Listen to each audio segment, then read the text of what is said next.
morning and welcome to the Daily Echo. It is Tuesday, December 30th. Terrific Tuesday. I want to read a couple things out of this. We're still on goals. This book is called 5.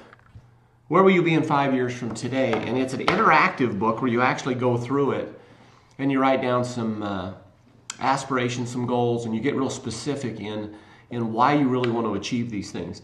But I want to read a couple things here today. I'm trying to really continue to ignite each and every one of us to have that desire to not just exist today, tomorrow, and the next day, but to have a purpose in what we're doing.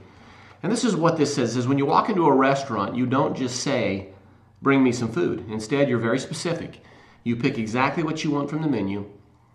Do the same for your life. Don't just say, my goal over the next 5 years is to be happy. Be specific. The clearer and more vivid you visualize the goal, the easier it becomes to achieve it or acquire it. If possible, ride in it, fly in it, visualize it, rehearse it, get pictures of it. Then list the steps needed to attain it. So we talked a little bit about understanding what you want in life and to really put those things into action by visually having a visual image in your mind and then going through the steps of why you don't have it now. I think that's a really important part of goal setting, is why don't I have the thing that I want now? And get very specific and sometimes get really hard on yourself to know why. A lot of times it's just not taking the effort. It's not taking the steps. We hear many times the difference between somebody else achieving it and somebody not is they're doing the things that you don't want to do. So you've got to list those steps. The last thing I'm going to read today, because I'm going to keep this one short, is this here. I think in goal setting, many times if we've set them in the past and we didn't achieve them, we get frustrated.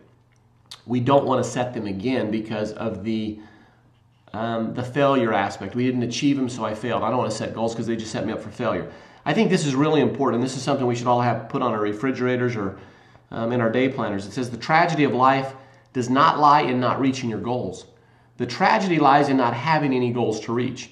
It isn't a calamity to die with dreams unfulfilled, but it is a calamity not to dream. It is not a disaster to be unable to capture your ideals, but it is a disaster to have no ideals to capture. It is not a disgrace not to reach the stars, but it is a disgrace to have no stars to reach. And that's Dr. Benjamin Mays. We want to continue to try. We want to continue to work hard.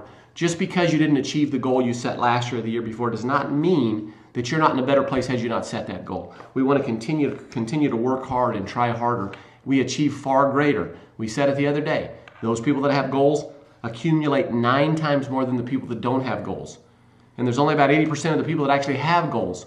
Out of those 20%, 80% don't have goals. 20% have goals. Out of those 20%, only about 10% write them down. Only about 3 or 4% make a plan. And guess who accumulates about 98% of the wealth of this world? Those 2 to 3%. So have those goals. You have one more day. Take time today. Start to prepare yourself. Dream big. Don't be afraid to dream. And get after those things. Have a terrific Tuesday. We'll be coming at you again tomorrow on Wonderful Wednesday, New Year's Eve. Thanks for watching. Go.